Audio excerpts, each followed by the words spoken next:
जय जय गणेश. आता पाहूया आषाढ संकष्टीचे व्रत. वसिष्ठ म्हणतात, ऐक राजा.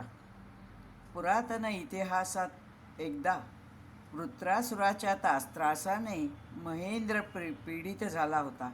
भयभीत होऊन वनात गेला. सर्व वर्णाश्रमी पण भयभीत झाले. कर्माचा खंड झाला. यज्ञातील हविर्भाग न मिळाल्याने देव अशक्त झाले, दुःखी झाले, गुहांमध्ये राहू लागले. एकदा योगी गृत्समद तेथे आले. तेव्हा त्यांना साष्टांग दंडवत घालून इंद्राने सर्व कथन केले.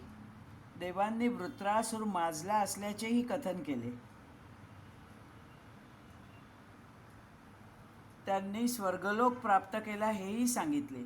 आमची अवस्था तर पशुसमान झाली आहे. यज्ञादी कर्मे नष्ट झाली आहेत. उपास घडू लागलेत. आता मरण ओढवेल असे भय वाटते. दया करून वृत्रासुर नाशाचा उपाय सांगावा. गृत्समदांनी दयेने त्यांना सांगितले की देवेंद्रा, तू व्रतभ्रष्ट झाला आहेस. राज्य मिळाल्यावर चतुर्थीच्या व्रताला विसरलास होय. म्हणजे राज्यहीन झाल्यास मी तुला पुन्हा गणेशाचा मंत्र देतो. तेव्हा इंद्राने गणेशाचे पूजन करून व्रत आचरले. आषाढी संकष्टीचे व्रत केले. गणेशाचे ध्यान केले व दधीची ऋषींच्या अस्थींपासून बनवलेले वज्र घेऊन वृत्रासुरावर चाल करून गेला. चतुर्थीच्या प्रभावाने इंद्राचा विजय झाला. तेव्हापासून सर्व देवगणांनी शुक्ल कृष्ण चतुर्थीचे व्रत आचरले. पृथ्वीवरही समस्तांनी व्रताचरण केले. दुसरी कथा अशी की गुर्जर देशात एक पापी ब्राह्मण राहत होता.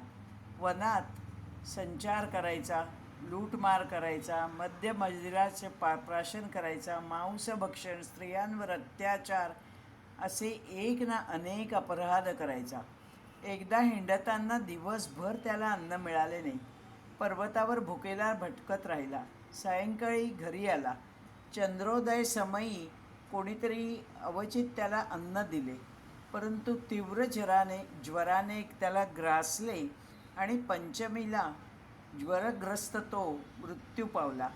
आषाढ संकष्टीचे हे व्रत अवचित घडले आणि तो मुक्त झाला.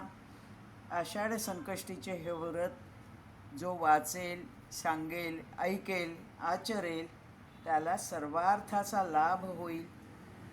जय जय गणेश, जय जय गणेश, जय जय गणेश देवा. धन्यवाद.